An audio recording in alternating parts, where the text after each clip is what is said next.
All right, welcome everybody to our first empowerment event of 2023. I'm really excited to see you guys all here. Thank you so much for coming and taking some time out of your evening or your afternoon, wherever you're located, to listen to our speaker that we have tonight. Not only tonight do we have a really great speaker, but we have good speakers all week long. We'll have a lot of different topics to cover and just a lot of fun information to share, a lot of good connections. So before any further ado, I just want to thank Wheel With Me for giving us the space to do this, and thank Josh for giving us some time today out of his busy schedule. He's going to present a little bit about what he does in the disability employment area. So without further ado, I'm going to pass it on to Josh, and I'm also going to make him host so he can share his presentation. All right, so Josh, whenever you are ready, go ahead and take it over. Thank you so much, Brianna. It's great to be here today, everyone. And I just want to start by saying it's great to be here, and I want to make this a conversation today. So at any moment you want to talk, unmute, let's have a conversation. And the big thing that I'm going to be going through today is kind of sharing my unique journey and really my disability employment journey, and kind of how we all have value. It's just a matter of believing our value, seeing our value, and then embracing it and then unleashing it on the world. And if we can find that, there's so many different things that we can do to further ourselves through employment and the opportunities that can present. So often people with disabilities get terrified about employment because they hear all the horror stories of people not being able to navigate, let somebody in, not being able to navigate Social Security properly, making mistakes with Social Security, making mistakes with Medicaid, and losing benefits. But you don't have to be alone on your employment journey. There's people out there, there's people like myself and other very smart people out there that could be there to have your back and for you to pursue it and make the most. So I'm gonna start sharing, and here we go. All right. All right. So perspective is my superpower. And today we're gonna explore this. So I'm a C4-5 quadriplegic. And when I was about 18 years old, I was in waist-high water in the ocean. As an 18-year-old teenager, I was a college tennis player, was loving life, and went on a family vacation to the beach. When I turned my back to the ocean, and a wave picked me up and dropped me on my head. That day, I shattered my neck. I was on, when I woke up 14 days later, I was on a ventilator that was helping me to breathe. I was unable to communicate with my friends and family because of the ventilator. And the only way I could kind of communicate was by blinking once for yes or twice for no. And about 5 weeks later, I regained my voice. And from that moment on, I made sure every word counted. And that's the day I became an advocate for life. Since then, I went back to school, ended up graduating from the University of Maryland, then graduated magna cum laude from law school without ever flipping a page with my fingers. And technology is pretty awesome. Could not have done it without technology, friends, family, and I'll share all the little tidbits about how I was able to make my employment journey possible. I'm the founder of Determined to Heal Foundation, which is a 501c3 focused on simplifying the transition into life with paralysis for newly injured families, and really any family. We love mentoring. We have a mentoring platform called spinalpedia.com, where we categorize videos and content and break it down by physical functionality. We have 26,000 videos. You go and put your movement and your physical functionality into the site, and all of a sudden you have anywhere from 500 to 1,000 mentors within your unique world to show you what's possible. And since graduating law school, I am a trial attorney. I'm a medical malpractice attorney. So as a C4-5 quadriplegic, I love living with adventurous wheels and being active. I'm a a board member of the United Spinal Association. I'm the current secretary of the board, so I've been with them for about 5 years. I love sports. I'm an inventor. I had to find a way to get back in action. And I would always kind of follow my dad and friends playing golf after my injury. And I knew I had what it took to play the game mentally, but physically I couldn't do it. So I ended up inventing slingshot golf. And it's just so much fun to take. And I'm a proud father, which What are you doing? I'm in the middle of a presentation, sweetie. What is it? I'm so sorry, everybody. No. Hey, Andrew, can you I'm in the middle of the presentation? Buddy. Come on. Jump out here. Arms up. There we go. We're flying. So I'm also a disability job mentor and advocate, and I basically that was fun. Thank you, everybody. And I mentor at least 300 families one-on-one per year on their employment journey, and do a lot of larger speaking engagements, reaching thousands of families on their employment journey as well. So much of life is controlling kind of what path you're going to take in life. It's so important to understand that your choices have power. Your choices control your narrative. And if you focus on what you can do rather than dwell on what you cannot, life becomes that much easier. If you're always focused on what you cannot do, it becomes an uphill battle in life, because that's what your day is all about. It's all the things you can't do. But being someone that's paralyzed below my shoulders, like I can't physically move anything. And if I can focus on all the things that I can do with my voice, with my mind, with my ability to control with technology, like I'm very dependent on my caregivers. I'm very dependent on technology, but through my caregivers and through technology, I become independent. And it's just a different way of my perspective that allows me to kind of have a little bit of extra energy during the day, because it's not that uphill battle. And so perspective is truly my superpower. And when it comes to your pathways to employment, it's so important to realize that you don't have to be on this journey alone. The second that you're alone on your journey, it becomes so much harder to navigate all the different elements that are thrown your way and all the different challenges. The key is for you to become the captain of your ship. You're in charge of your journey, your voyage, but it's so important to be able to have crewmates, friends, family, everybody else that's along this adventure with you, and to have them be able to support you. So often people think of it as a weakness to ask for help or receive help. It's 100% a strength to ask and receive for help, because then you don't have to do it alone. But it's up to you. You have to be the captain. You get to direct where you're going to go in life, how you're going to do it, and when and how and why, and all the above. You get the power of that choice.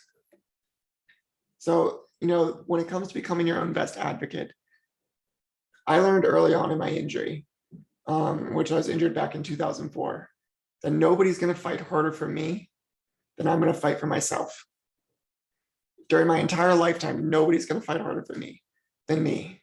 So I need to learn everything I can about that could possibly impact my life, so that I can have power. I can dictate where I go, how I can advocate, what I need to do to reach my goals and dreams and overcome any challenge.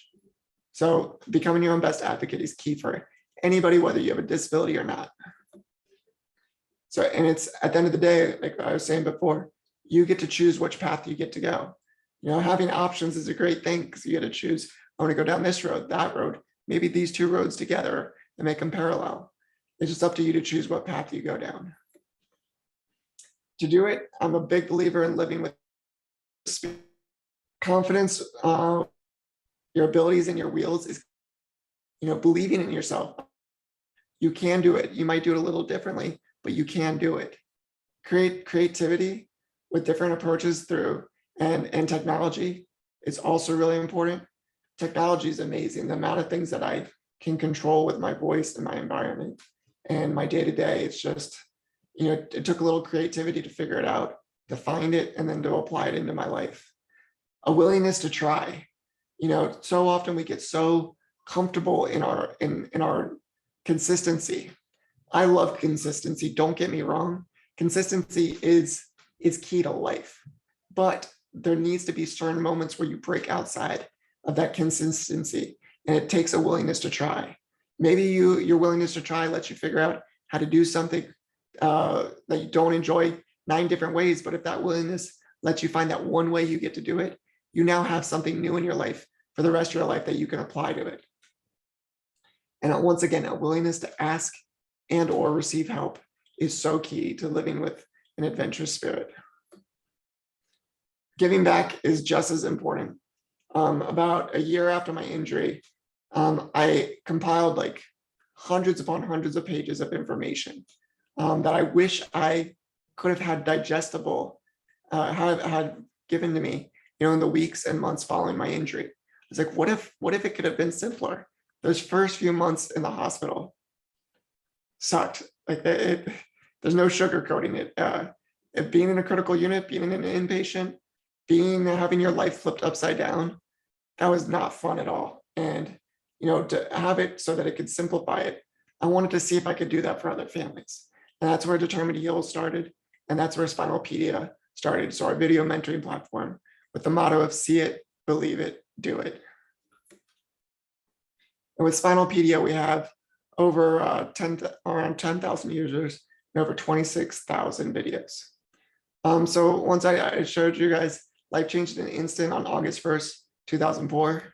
And then I spent 3.5 months in a critical unit and inpatient, just trying to survive. And then, when you have a spinal cord injury, we all have to hit that big reset button in life. We have to relearn everything and try to figure out what to do next. Before my injury, I did things 1 million ways.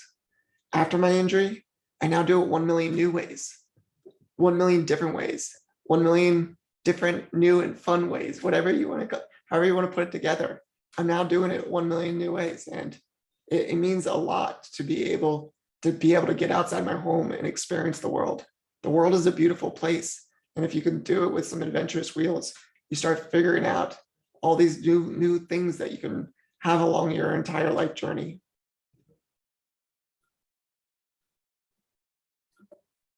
Okay. But when it comes down to it, mentors is what changed my life forever. And that's where kind of Determined to Heal started. In the initial months after my injury, I got connected with Tim Strachan. 10 years prior to my injury on 2004, Bethany Beach, he was at Bethany Beach 10 years prior. He ended up diving into the ocean 3 doors down from where I was into a sandbar and shattered his neck and became a quadriplegic. He went back to school. He went to community college. He went to undergrad. He graduated from law school. He started a family. He fell in love, started a family, and is also a lawyer. And it was so important for me because if Tim can do it, maybe I could do it too. So next thing I know, I started pursuing this, following in his wheel tracks, to tell you the truth. And it made it a little easier knowing that I didn't have to pave the way myself. The next thing I know, end up graduating, like I said earlier, magna cum laude from law school, near the top of my class. And then I started doing the dating scene. And I got up on Match.com, found me a beautiful lady, and started falling in love and exploring the world with Katie. Katie was a mother at the time to a beautiful little 2-year-old.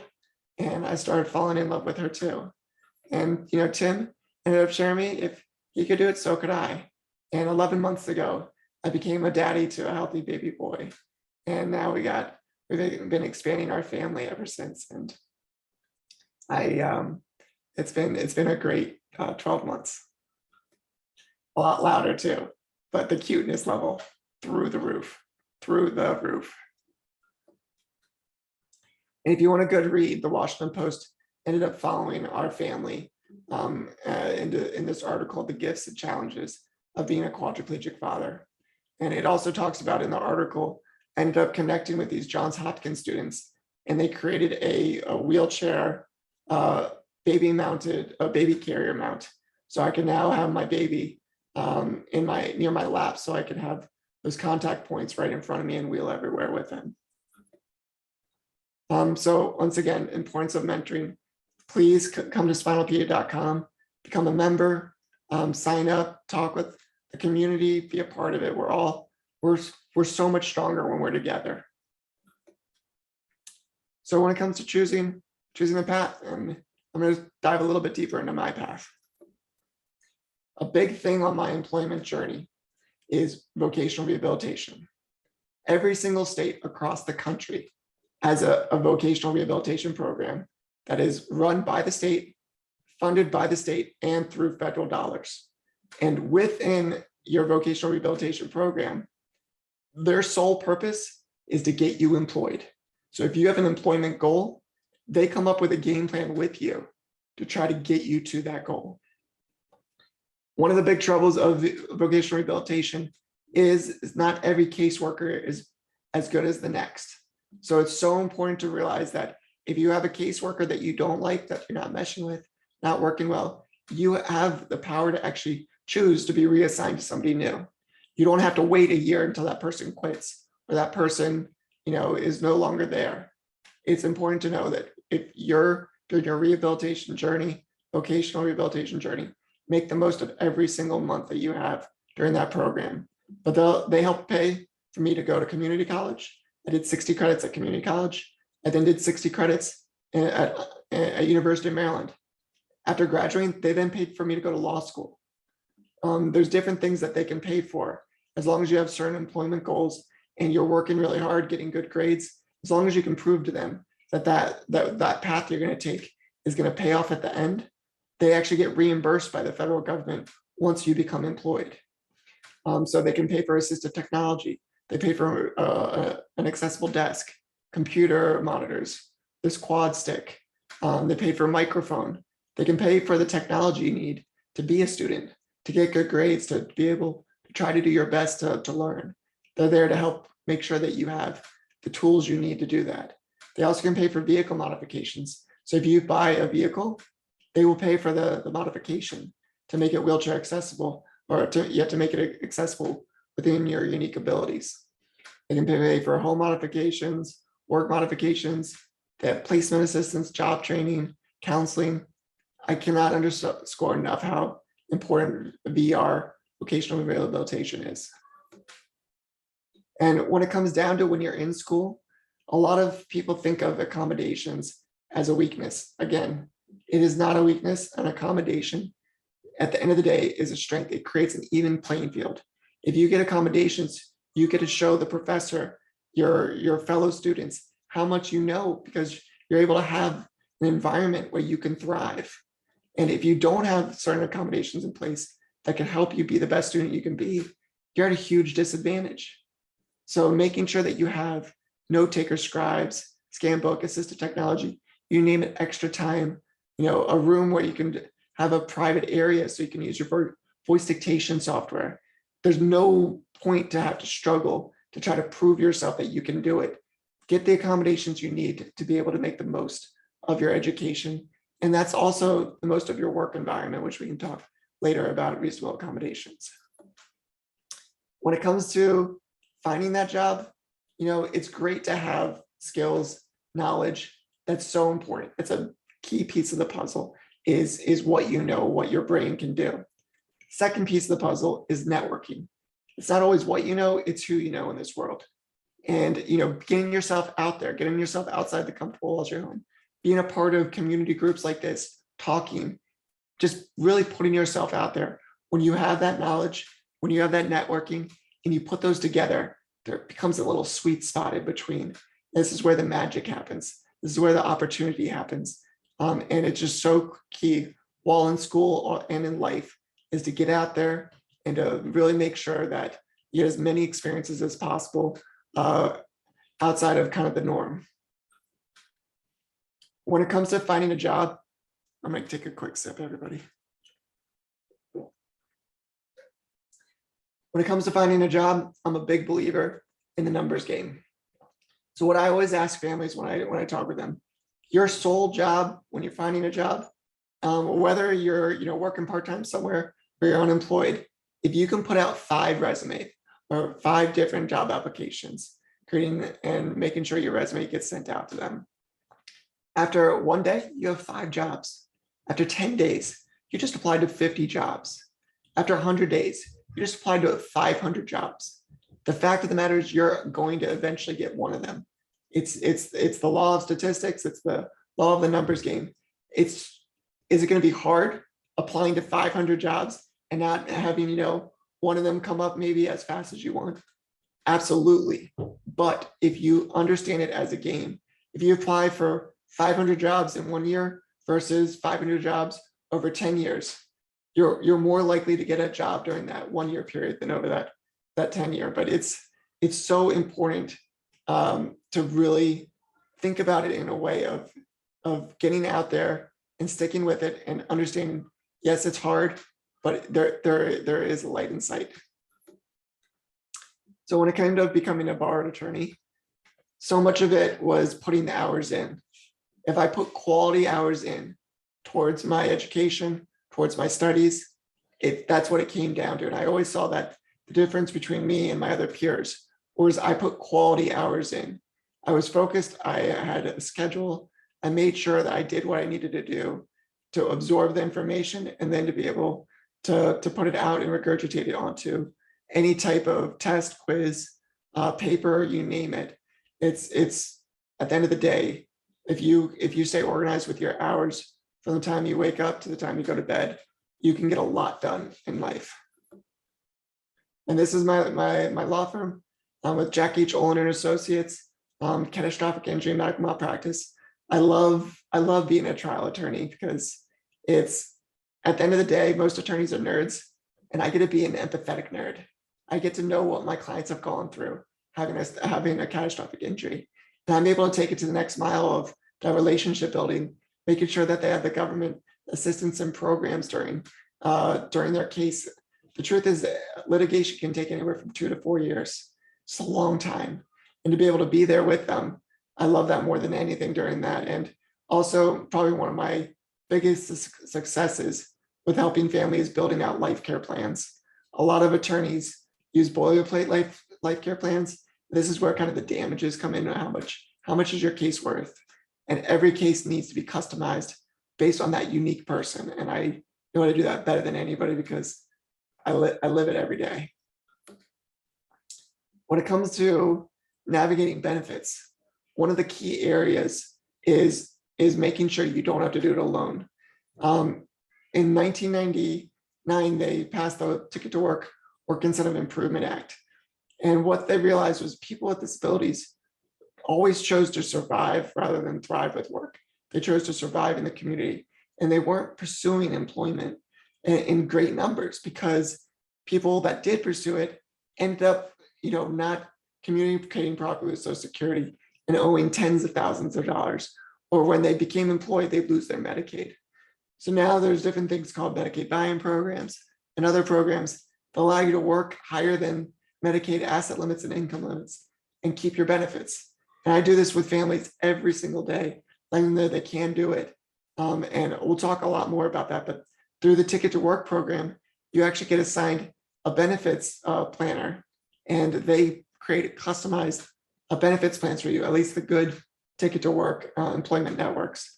Some employment networks, the Ticket to Work, they just sign you up and then you never hear from them.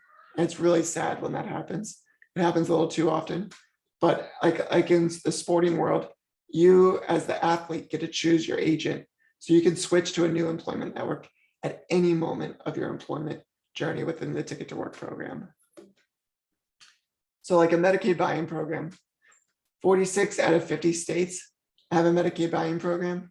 And what this is for people that are workers with disabilities, you can buy into Medicaid and work with higher income, higher asset limits. Some states get to determine spousal inclusion, age limits, and then a premium where you buy in. And it's so key to be able to have these programs. I think the next slide's about Maryland. So in my state, Employed Individuals with Disabilities is the program name. And basically you could work 300% poverty level. So that in today's terms is actually, you can make up to, I think, $81,000 a year before you lose your Medicaid. When I enrolled in the program, it started at 69,000 or around 70,000. So it increases with time based on the federal poverty level. In Maryland, you can't have more than $10,000 in assets, and you must be over the age of 18, under the age 65. And there's a small monthly premium to base on how much you make. And that's how you are able to keep your Medicaid and not lose your benefits.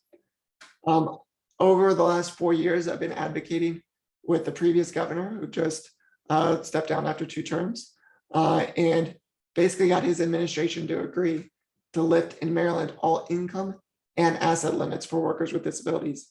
They recently applied for it, the changes to CMS. CMS denied it, but later this month or next month, they're going to be submitting a new plan to actually change it. And so basically in this, it says as of October 1, but it should be as of January 1, 2023. There should be no income and asset limits once CMS approves the new Medicaid Buy-In rules. And we actually can do that in every single state. So if you don't like the rules in your state, you can actually change it through legislation.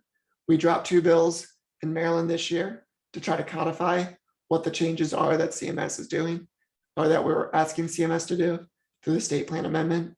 But this can be done in every single state in the country. And we're actually seeing state by state by state.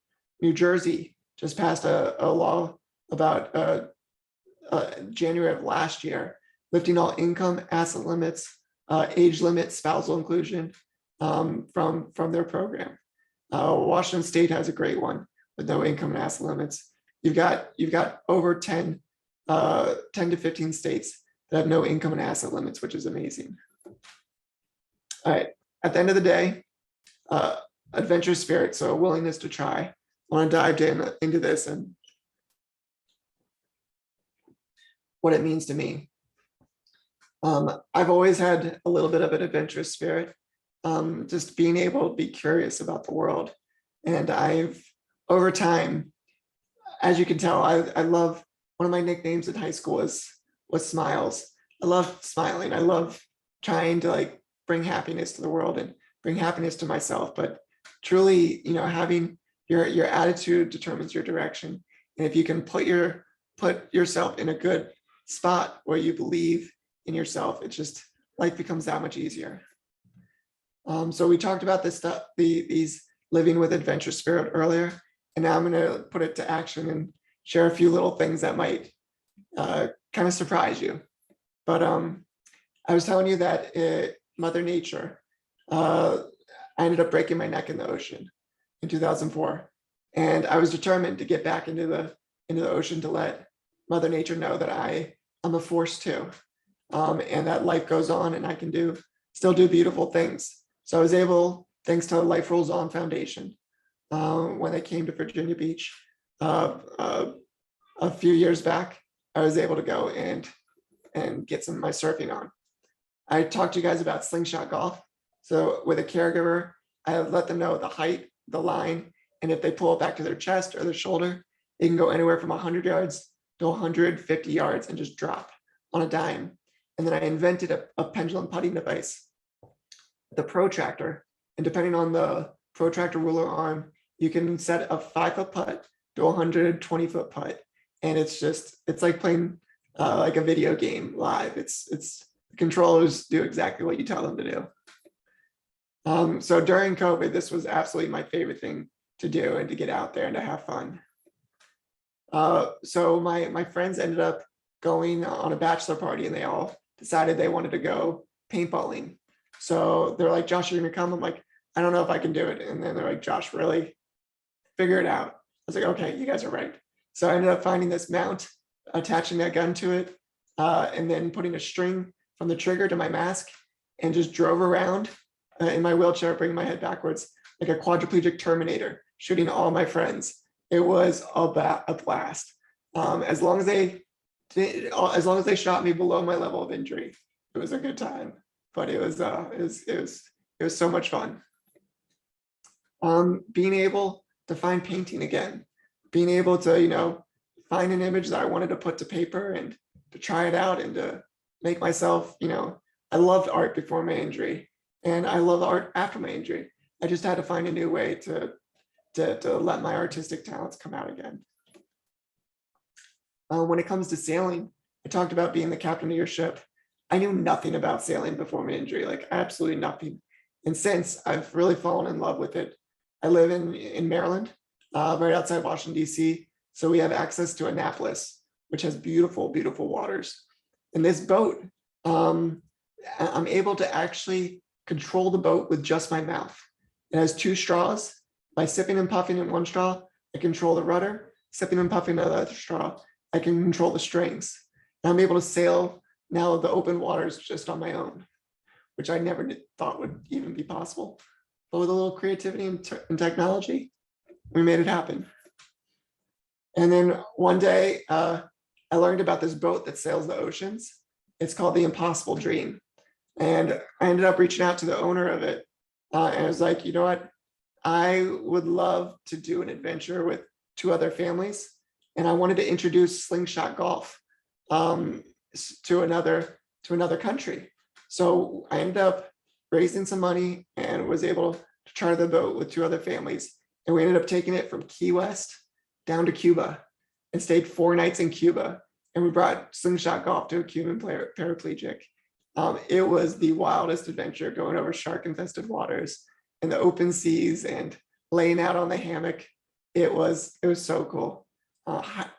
It goes up and down the East Coast every year, bringing over, I think, 1,000, 2,000 families every single year. So if you live on the East Coast, you gotta look up Impossible Dream and sign up when they're in your town. Getting creative, I love adaptive fishing, being able to fish and hit a button with my head to reel it in. Might not be a fair, fun fight, but I like getting out there. Bowling, fell in love with this. I have a special bowling ramp that with the bowling ball has no holes.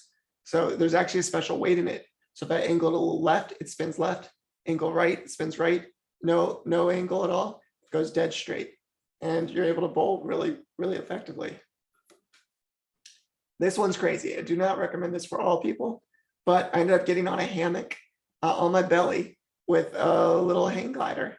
And an airplane ended up pulling us up to about 3,000 feet in the air and just let go of us. And we just flew like a bird.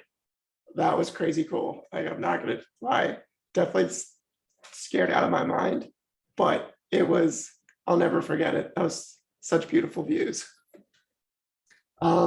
Really any excuse to get out of my wheelchair. I think you guys are seeing with this.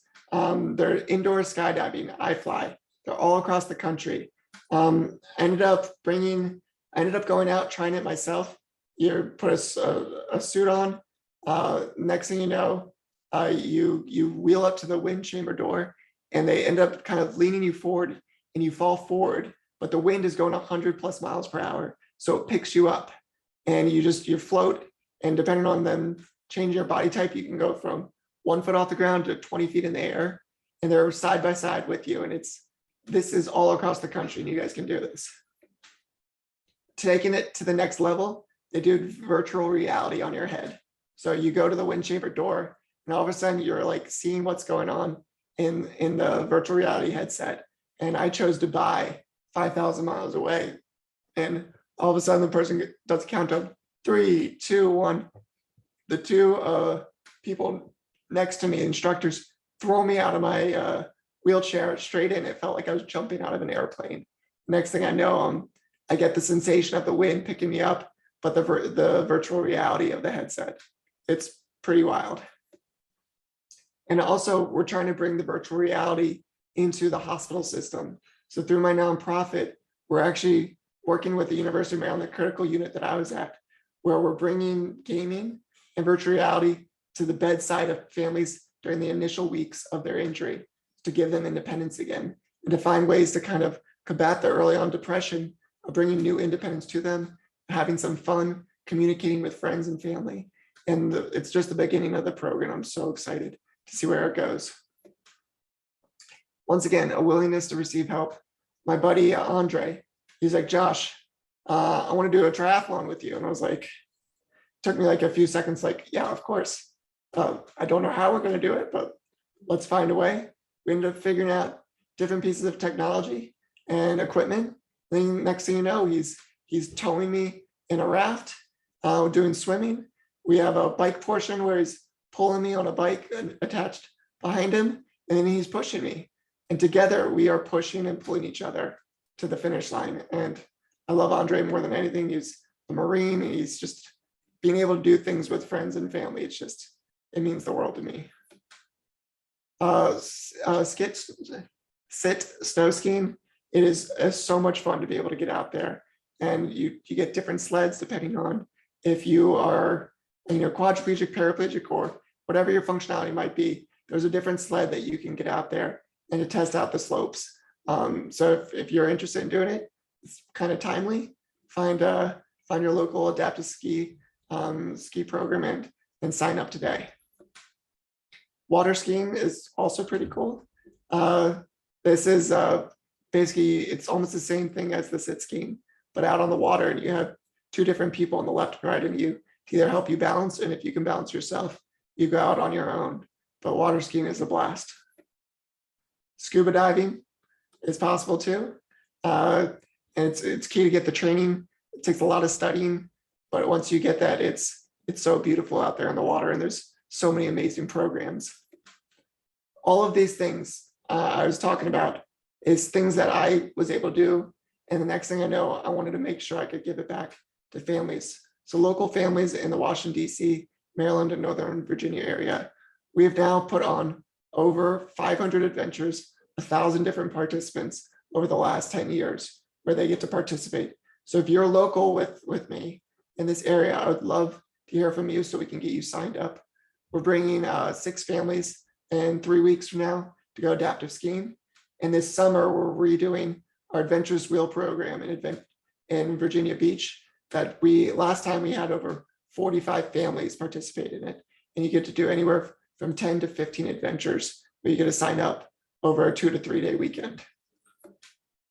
So once again, so much of life is believing in yourself. Confidence is power. Confidence can be your superpower. It doesn't matter if you're paralyzed below your shoulders or paralyzed anywhere. If you can believe in yourself, life is different. It truly is. So it's so important for you to see yourself with power, and rather than believing that everybody else sees you a different way. The more active you live, you start to rewire your brain, and overcoming one obstacle, it makes the next obstacle that much easier to overcome. And it's so true in life. So true in life. If you can start believing in yourself, anything's possible. You might do it a little differently. It might look weird. It might sound weird, but you just accomplished what you wanted to do.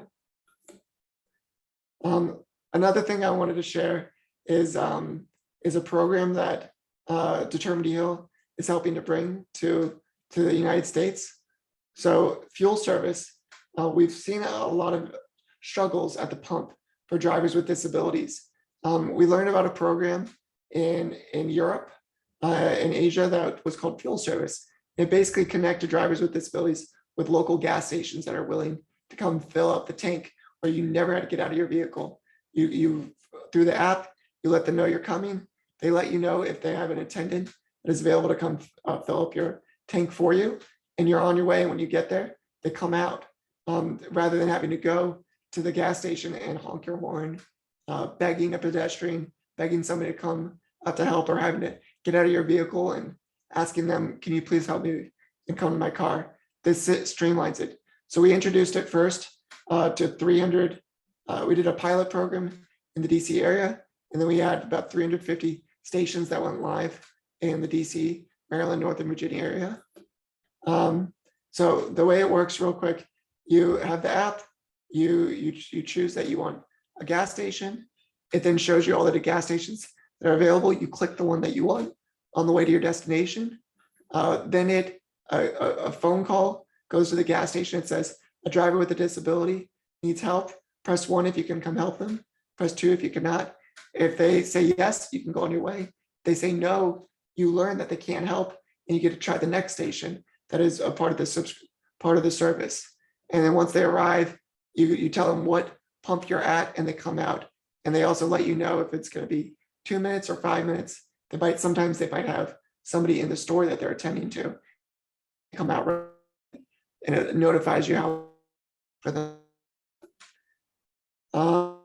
It's so important to do, to let let people know if a certain gas station is great or whatever experiences you may have. So we started off, we have 730 gas stations now in the Washington, D.C. area, and over 5,000 gas stations across the country. In the last 2 years, we've been growing nonstop, and this is a completely free service for drivers with disabilities. So I ask all of you today, go to your app store and download fuelService and try it locally. So fuelService today. This is what it looks like. Thank you, everyone.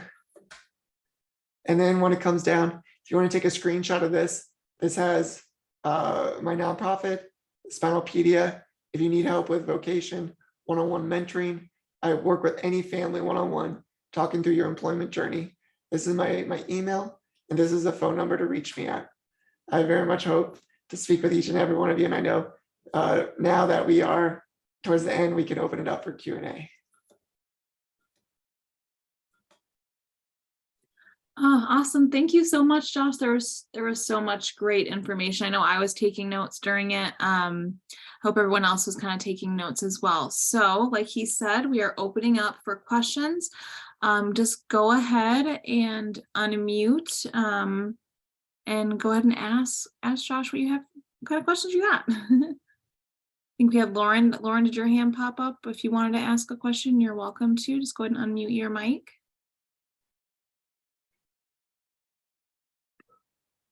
Or maybe not, maybe I saw something. Anyone? I actually do have a question. Oh, perfect. Thank you so much, Joshua. That was incredibly helpful.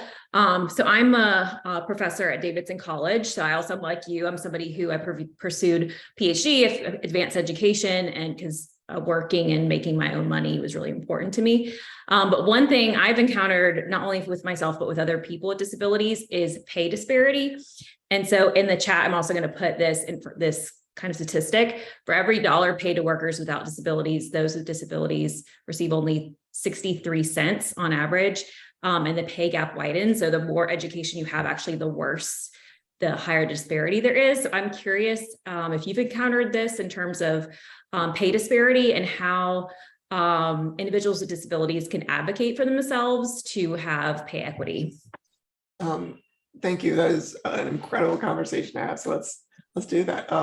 So often, especially let's say if you're a quadriplegic and you rely on Medicaid, long-term care supports, you're actually forced to make less money, which actually impacts that study as well. Like since 2013, since becoming employed, because of the income limits in Maryland, I have not been able to take one pay raise in over 9 years. I've not been able to take one pay raise as my skills and talents have gotten better and stronger and all the above.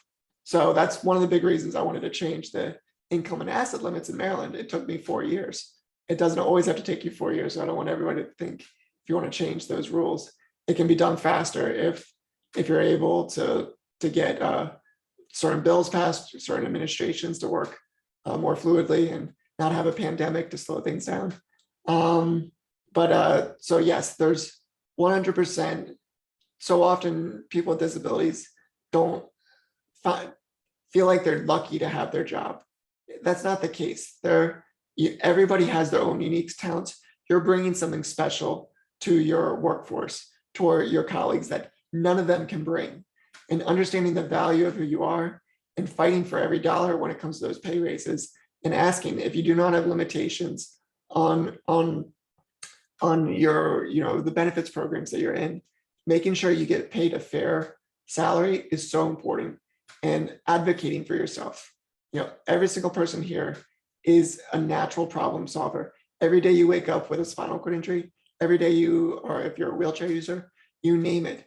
Problem solving is something you do every day, and you're tested. You've exercised that muscle of problem solving more than all of the colleagues that you're working next to. So let that be known, let that creativity shine through, and fight for what you believe in. If you believe you deserve a pay raise, talk through it. There's different strategies to being able to get that pay raise happen, when to do it, how to work through it. There's, don't think just because they're sending you a monthly check or a salary or whatever it might be, that you should feel lucky for that. No, they're lucky to have you.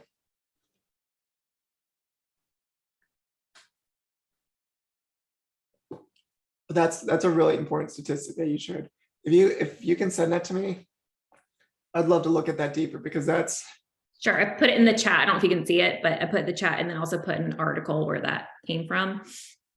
Yeah, it's really important, because I think you're right. People will, oh, you should just be lucky you have a job and pay you less, when really that's not equitable. And so I think that's something that's important that we advocate for ourselves, and share the data too. That happens with women are underpaid compared to men. You know, there are a lot of different groups that are treated unfairly. And so it's good to know your statistics and fight for it. So thank you for that. And people with disabilities are the most underemployed and unemployed population in the country. And that's just decades of programmatic problems. And we had the 1997 Balanced Budget Act, the 1990 Ticket to Work Improvement Act, that allowed states to finally create Medicaid buy-in programs. But there's a lot of lost time, and we don't have enough success stories. The more and more success stories that we have, more and more people can follow in other people's wheel tracks, more and more people can be seen in the workforce.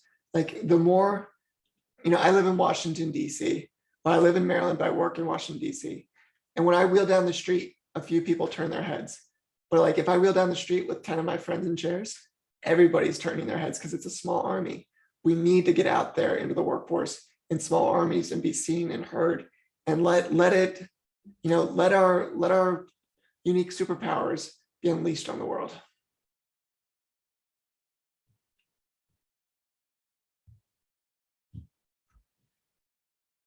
Yes. Hi, my name is Christine. My brother is a new C7-8, and he lives in Massachusetts. He's currently in rehab right now at Spalding.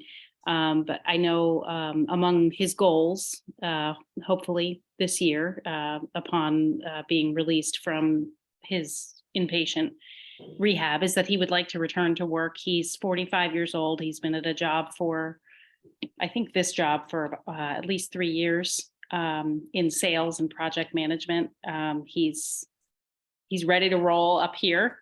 But he is also in the process of fighting for the disability payments and I'm not even sure if I'm saying this right, the SSI payments as well, which are much lower, as I'm sure everybody knows, than the typical income he's accustomed to.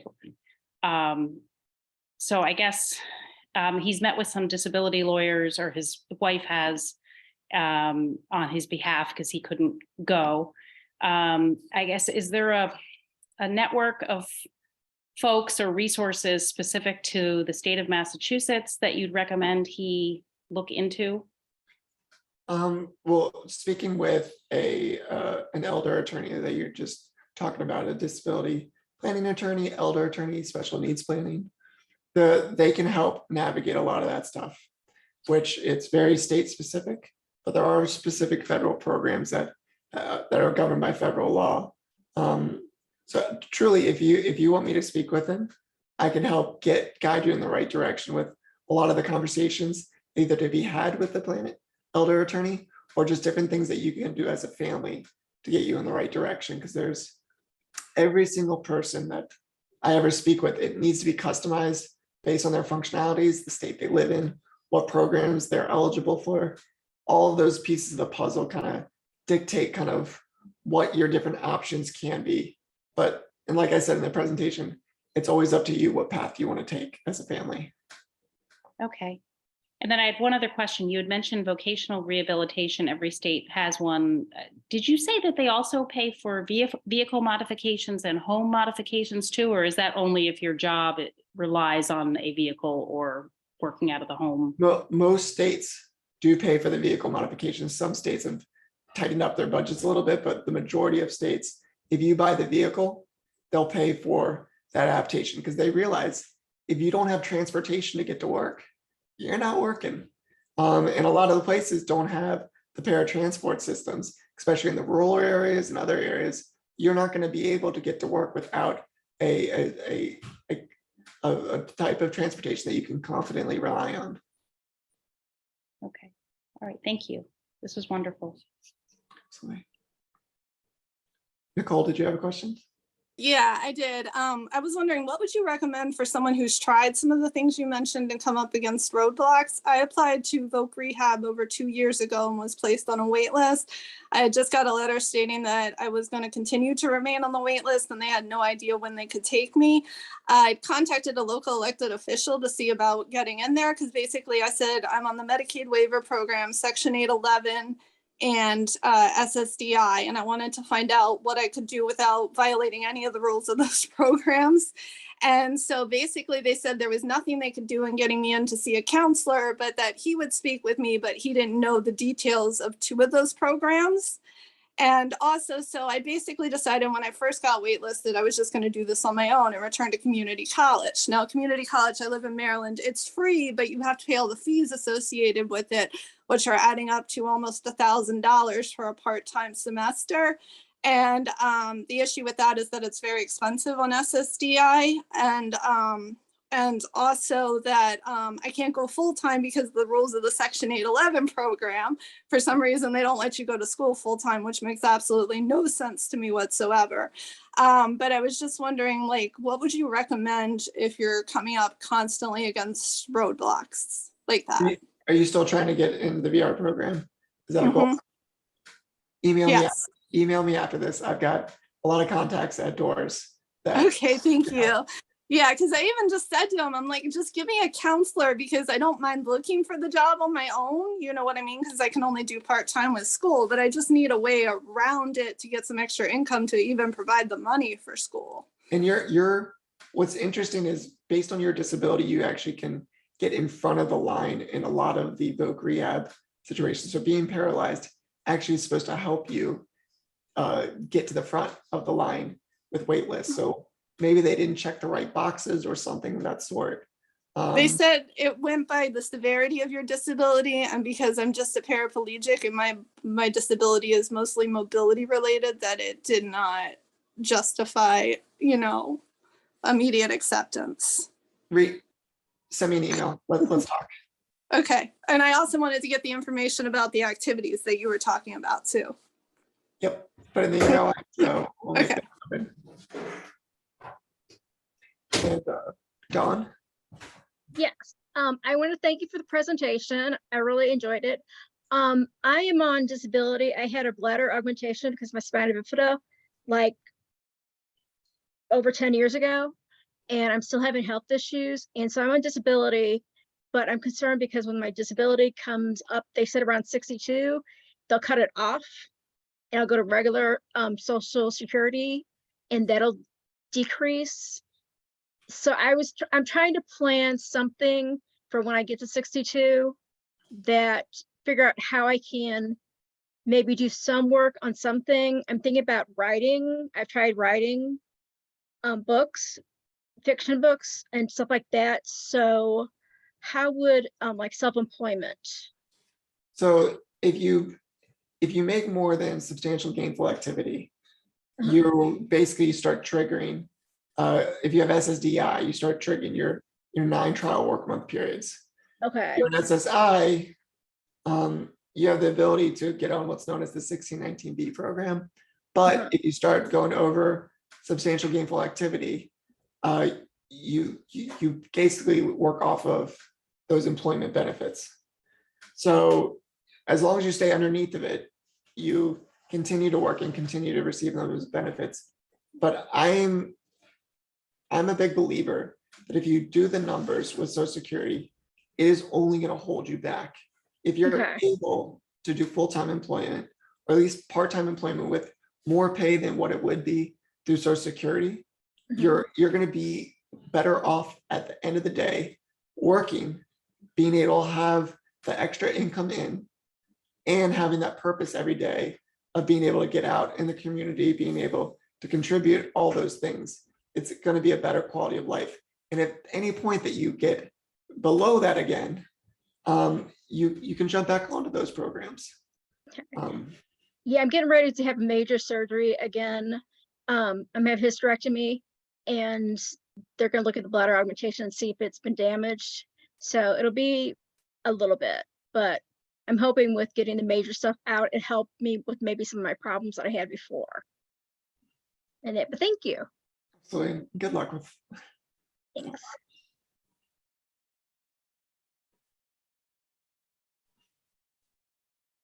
Oh, thank you everyone for such really great questions. Does anyone have anything else they want to ask? Any final comments? Anything else for Josh? Living with adventurous wheels doesn't mean you have to do crazy things. I just want to put it could be as simple as getting out and going to, you know, a genre that you've never seen before. Like, I think I take everything a little bit to the extreme, but living with adventurous wheels just means getting out and experiencing the world. I wanted to ask, did you ever break anything with doing all those activities, or did you figure out a way to safe-proof for them?